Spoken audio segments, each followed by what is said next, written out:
Hi, Taurus! Kamusta? Welcome back to Pinay Angel Tarot. This is your February kapalaran para sa mga Taurus love reading. Although baka may mensahe din sa career nyo.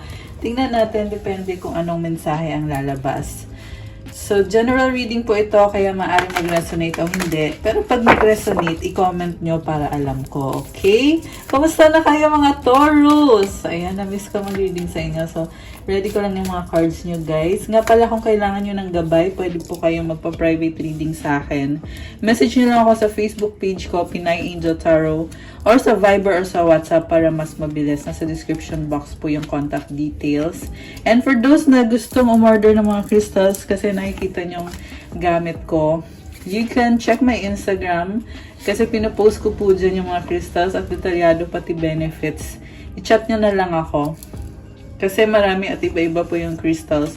Merong for attract money, love, to attract abundance and prosperity. Syempre yung for the Year of the Dragon kasi this February 10, mag-Year of the Dragon na. So, dapat meron din kayo to welcome new beginning and new opportunities para sa'yo. Meron for vitality and for negotiation, spiritual protection, and protection from negativities. Ayan. So, mamaya I will tell you more after the reading. Pero for now, tingnan natin yung mga cards na nakuha mo. Okay, yung unang mensahe. Express your creativity. Thank you, angels, for helping me express my inner creator. Wow! Parang ngayon, lumalabas yung talent mo. You can create something na gusto mong gawin na mararecognize ka. Okay. So, from the tarot, overall energy mo is Page of Pentacles. Parang masyado kang kalmado dito sa nakikita ko.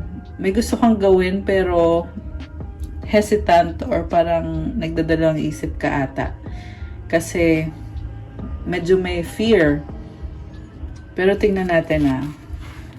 Okay, ang focus mo, ang ganda ng card mo actually. See? Ayan, sorry, nagalaw ko yung camera. 222 on the clock. Si Queen of Pentacles ang focus mo. It symbolizes self-love and self-care, abundance, and marami ding humahanga sa'yo. Pero sa ngayon, sarili mo muna yung inuuna mo. Nagbo-bloom ka ngayon. What crosses you is 10 of Pentacles. Sa totoo lang, ang dami mong blessings, Taurus. And ang ganda ng cards mo. Parang nakita ko dito dahil sa sobrang sipag at tiyaga mo, nagbubunga yung pinaghirapan mo. At the same time, parang gusto mo lang mapag-isa para i-enjoy yon. May legacy ka dito, or baka bahay mo yan, may nakita kong bahay or lupa. Siguro yan yung inaasikaso mo ngayon.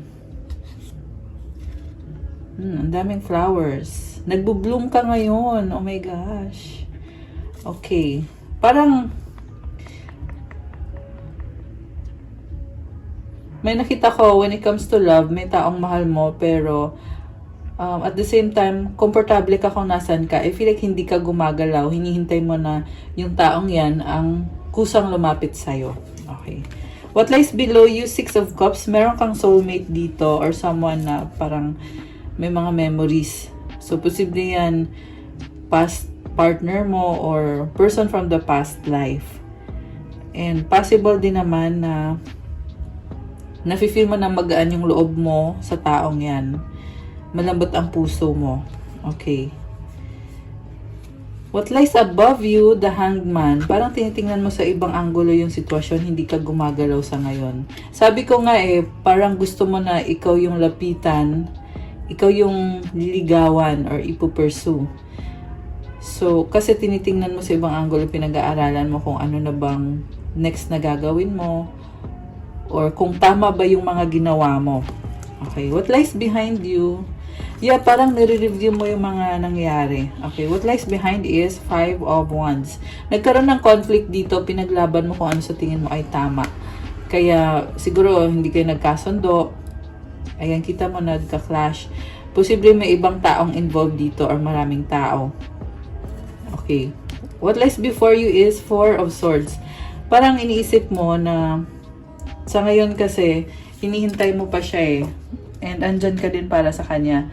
Pero balang araw, iniisip mo na sana hindi mo na problemahin to. Kasi, kung hindi pa mag-workout ito ngayon, iiwas ka sa kanya. Okay, ewan ko, pero yan yung nabasa ko dito. And then, ang tingin ng person mo sa'yo, parang gusto mong magsimula ulit or mag-offer ng bagong simula. The Sun. Siguro tingin niya sa'yo parang kang bata na sobrang saya. Very unique kasi dito yung unicorn. So, yung unicorn may pagka-weird, diba? So, hindi ko naman sinasabing weird ka, pero kakaiba. Yan yung nakikita sa'yo ngayon ng person mo. Okay, yung person mo naman, naka-curious siya sa'yo. Mukhang nagsustok sa'yo tong taong to kasi gusto kanyang maintindihan, marami siyang siguro may mga fantasies or may mga pinapangarap siya connected sa inyong dalawa. Kasi kita mo, ang daming, may clouds and then may stars, diba? So, pag ganun, I feel like, yun, nag-enjoy siya na tumingin sa'yo or mag-stalk sa'yo or pag-aralan ka, kilalanin ka. Naku-curious siya. And then, ayun ba yung nauna dito? Kasi magkadikit. So, mutual energies, Page of Cups, merong excitement, merong opportunity sa connection ninyo. Parang naaliw kayo sa isa't isa. Yan yung nakikita ko dito. Parang hindi pa ganun kalalim yung commitment. Siguro, andun pa yung may mga kilig moments, happy moments. Okay. And then, sa outcome, 5 of Pentacles. Bakit parang iniwan ka or nakita ko sa'yo merong energy dito na kinakalungkot mo or parang nawawalan ng pag-asa. Ikaw or siya. Ayan. Pero lumabas dito parang I feel like yung pagiging hopeless romantic. Parang ganun yung nafe-feel ko dito. Kasi maganda naman yung cards mo Ito lang talaga yung nakita ko. Nagsastruggle ka. Possible na ayaw mong iwanan ng taong yan. Kaya kinu-question mo kung loyal ba talaga siya sa'yo? Gusto ka ba talaga ng taong yan? Nahiya ka nga lang sabihin. Kasi ayaw mong ma-misinterpret niya. Ayaw mo din naman isipin niya na kinokontrol mo siya. Pero may mga bagay dito na medyo magulo sa'yo na parang I feel like merong trust issue. Gusto mong i-establish yung tiwala sa connection na to. Baka bago lang tong relationship or connection na to, kaya ganun. Or posible din namang matagal-tagal na, pero andun yung feeling na takot kang mawalan. Okay. Mukhang kasing nawalan ka na dati nasaktan ka na dati. Parang iniisip mo ngayon, ayaw mo mangyari yan. So, kuha muna ako ng oracle messages. Oh my gosh! Love! Love conquers all. Guys, I love it. Grabe si Taurus. May pa-love. Nga pala, malapit na Valentine's Day. Ayan, parang kinilig naman ako. Mag-Valentine's na So, mukhang masaya ang Valentine's ni Taurus. Rekindle. Every relationship has magical moments that can be rekindled. So, parang ngayon, ito yung sinasabi kong merong kilig moments. Ayan. Enjoy nyo yung companionship or yung connection ninyo. Kasi sabi ko nga kanina, baka galing yan sa past life mo or past relationship, yung taong yan. Kaya parang ini-enjoy nyo kung anong meron sa relationship nyo. Grabe! Okay, you relive the moments. Okay, ito pa. Confusion. All seekers of truth experience confusion. Ask the divine to provide answers you need. So, nalilito ka. Ayan, sabi, natural lang daw makaranas ng confusion. Natural lang yan. Pero, humingi ka daw ng gabay sa divine. Pag sinabing divine, kay God. Ayan, kay God, syempre sa angels. Angels mo. Na para bigyan ka ng mga kasagutan. Spirit guides mo. Okay. So, balik tayo sa tarot cards. Gagamitin ko to para mag-clarify itong tarot deck na to. Okay. So, gusto kong i-clarify yung overall energy mo. Parang ang ganda-ganda ng vibe mo ngayon. Tingnan natin Natatakot ka nga lang na masaktan ng taong yan. Oh, bakit ganon? Kakasabi ko lang ang ganda ng vibe tapos biglang iba yung lumabas. Tingnan natin. So, Black Numen, 9 of Swords, Justice, and the 7 of Wands. Defensive ka, pinaglalaban mo yung totoo, merong stress na lumabas. 10 of Cups, 7 of Pentacles. Okay? Posibleng connected sa family at sa finances. Ano kaya to? Ayan, may nakita kong lupa. Okay. So, ito muna yung titingnan ko. Meron kang iniisip dito na hindi matapos-tapos na connected sa legal to, guys. Merong justice, oh. So, nasistress ka ngayon kasi ito yung unang card of Black Numen. This is card na symbolizes na hindi maganda yung nangyayari. Kaya hindi maalis sa isip mo. May legalities involved dito. And parang gusto mong depensahan yung sarili mo. Kasi mukhang alam mo na tama ka or alam mo na yung batas ay pabor sa'yo. Okay. So, yeah, connected sa family at sa lupa. Pero tingnan natin, guys, ha. Mag-clarify tayo ulit. Kasi since general reading, hindi po sa lahat magre-resonate yung part na yon. Ngayon, mag-clarify tayo ulit. Okay. Gusto kong tinan yung sa love life mo, eh. Okay. Clarify natin. Love life ni Taurus. Based dun sa oracle messages na lumabas. King of Cups. Oh my gosh. Queen of Swords. 7 of Cups. 9 of Wands. Oh, grabe naman to. Mga pangyayaring ito. Bottom of the deck is Queen of Cups. Alam mo, merong taong minamahal mo tumalikod. 8 of Cups. Knight of Wands. Okay? Okay, ito muna uunahin ko, ha. Posibleng ikaw to, eh. Tumalikod ka, eh. So, merong pagmamahal, pero ayaw mo kasing masaktan, kaya pinipili mong gamitin yung utak mo. Nalilito ka, ang daming options. Positive tsaka negative, iniisip mo. Kaya parang nakita ko dito, gusto mong ihinto muna kung anong namamagitan sa inyo ng taong yan. Parang naiinis ka dito, eh. Parang gusto mo i-block, or baka nga naka-block na nga. Nagtitiis ka kasi, sa sobrang pagtitiis mo, parang sinasabi mo dito, hindi pwede to, mali tong nangyayari na to. 7 of Cups naman is about ang daming options, ang dami ding opportunities. Okay, sandali lang. May nag-message. Okay. Pero guys, base sa una mong card, mahal mo tong taong to, eh. Okay. And then, yung sa bottom of the deck, yung nga sabi ko, tumalikod ka, eh. Ayan. Pero, nagdadalang isip ka naman kasi nakita ko tumalikod pero bumalik at nagkaroon ng bagong simula. Knight of Wands and the Ace of Cups. Okay.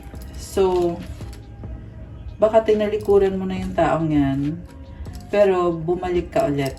Strength, parang nakita ko sa'yo, lumalaban ka talaga. Pinipilit mong lumaban kasi gusto mo din namang i-manifest yung taong yan, yung connection na yan. Kita mo meron siyang infinity symbol or manifestation symbol. Okay. Kasi soulmate mo siya or someone na familiar na sa'yo or someone na may pinagsamahan na kayo, nag-care ka sa kanya. Parang gusto mo talagang maging mother figure dito sa nakikita ko. Yung nga lang, andun yung fear na pag nag-risk ka kasi, posible kang masaktan. Kaya, pinoprotektahan mo ngayon yan. Kasi okay na okay ka ngayon, eh. So, ito din yung overall energy mo dito sa main spread natin. Si Queen of Pentacles. Ang ugali kasi ni Queen of Pentacles, maalaga, mapagmahal. Ito siya, practical, at the same time, maraming humahanga sa'yo. Marami ka ding tinutulungan. So, sobrang care mo sa taong yan, para kang wife material na talaga yung nakikita ko, kung babae ka, ha. Ayan, kung sa lalaki, ganun din naman. Same lang naman. Wala namang gender sa energies. Okay. So, clarify pa tayo, guys. So, mahal mo siya, pero ano yung problem dito? Parang Kasi nga, bumalik ka na nga, gusto mo nga ng bagong simula. Ngayon, parang nakikita niya sa'yo na nagkakaroon ng pag-asa na magsimula kayo ulit. Okay.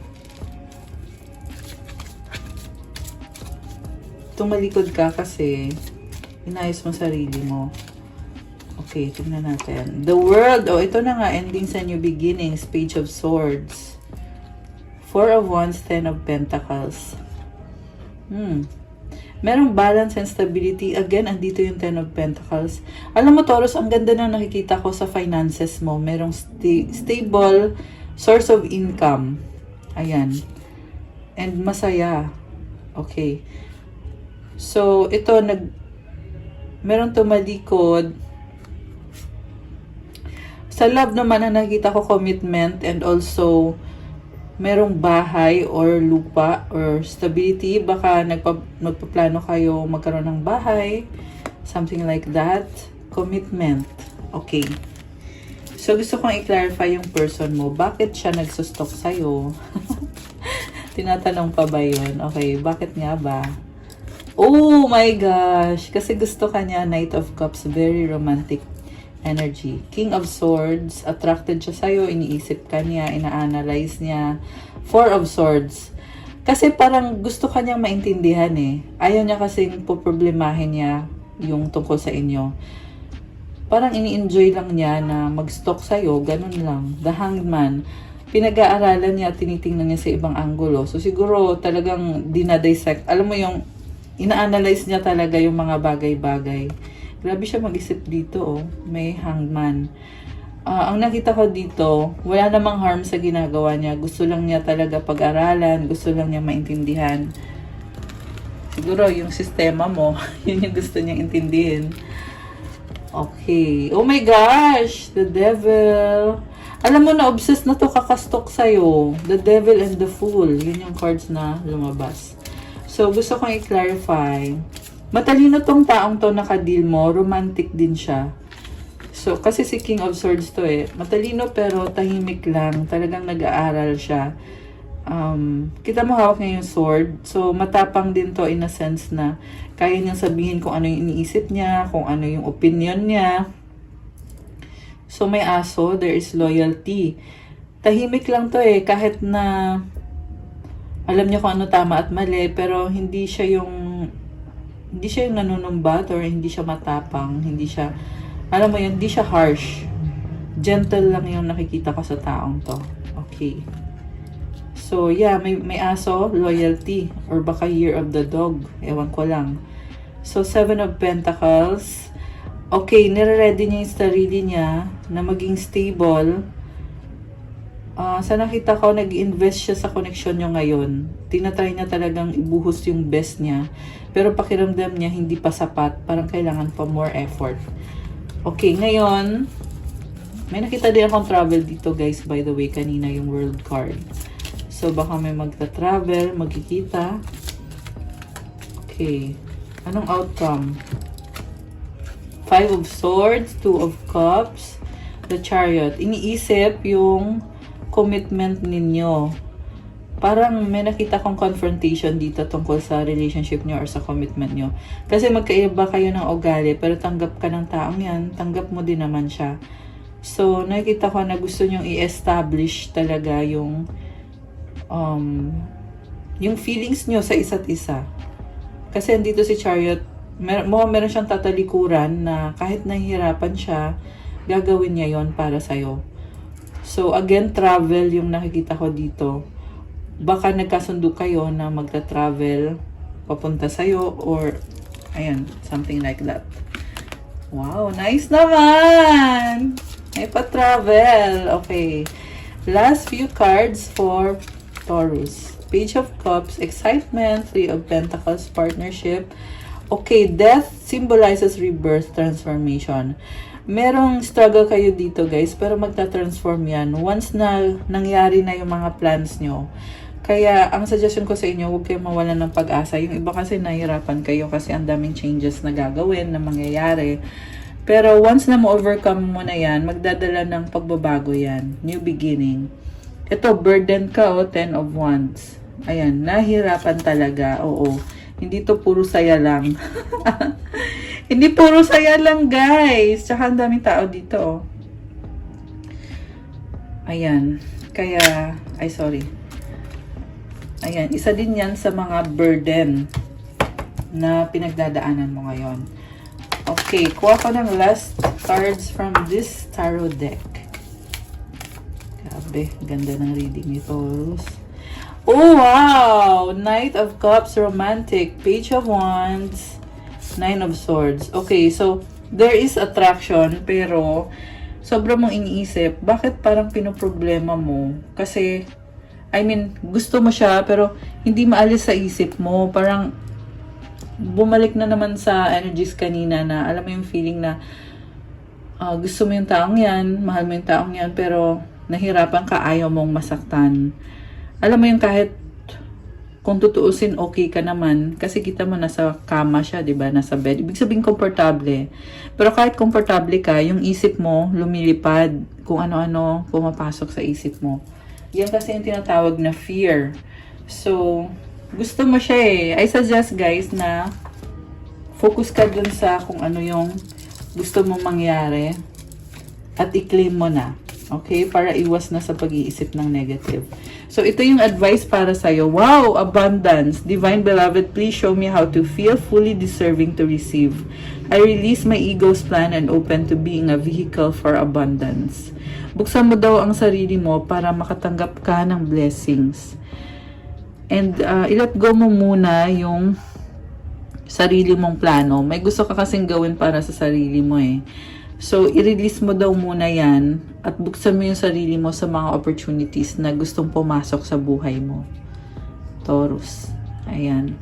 Pareho to sa love and career, itong advice mo. Okay? Ayan. Okay, guys! Ayan, grabe. So many exciting things happening for you. And may nakita ko ang angel numbers 909. So, it symbolizes, 909. It symbolizes na magkakaroon ng completion dito sa sitwasyon na ito. So, matatapos din yan. Yan ang masasabi ko sa'yo. Ayan, that's all for our love reading para sa'yo, Taurus, for your February kapalaran. Thank you so much for watching. I-like nyo na itong video na to. Siyempre, mag-comment kayo kung nag-resonate ba or kung ilang % nag-resonate or kung nagustuhan nyo bang reading na ito kasi kailangan ko pong malaman yon. And kung bago kayo, please subscribe kasi kailangan ko yung mga subscribes nyo para tuloy-tuloy lang ang paggawa natin ng more readings para sa inyo, guys. And also, kung kailangan nyo naman ng gabay, kung nag-resonate kayo at kailangan nyo ng more information, pwede kayong magpa-private reading sa akin. May bayad po yung private reading kasi ikaw mismo ang i-reading ko. Message nyo lang ako sa Facebook page ko, Pinay Angel Tarot, or sa Viber or sa WhatsApp para mas mabilis. Nasa description po yung contact details ko. And for those na nagtatanong about the crystals, meron pong for sale ng mga crystal bracelets, kagaya ng nakikita niyong gamit ko. And tingnan niyo po sa Instagram ko kasi dun po nakapost pati yung mga benefits at mga specific details. Meron crystals for communication, to attract money, for self-confidence, for motivation, for clarity of mind, manifestation, for spiritual protection, for protection of your aura. Meron din for weight loss, guys. Meron din for travel, for attract money, attract love. And tinitignan ko actually yung mga crystals ko. Ganyan ko masasabi sa inyo yung mga benefits. Meron din, ayun, marami pa pong iba. Anti-stress, syempre. Soothing and calming crystals, self-love and self-care. Meron tayo niyan. So, i-chat nyo na lang ako. Meron tayong mga high vibe crystals. Ayun. So, again, i-chat nyo ako sa Instagram. Tingnan nyo yung Instagram page ko. Siyempre, i-follow nyo ako doon. Instagram, pati sa Facebook page ko. And, ayun. So, thank you so much, Earth Angels. Thank you, mga Taurus. Have a good day. God bless you guys. I'll see you again soon. Bye!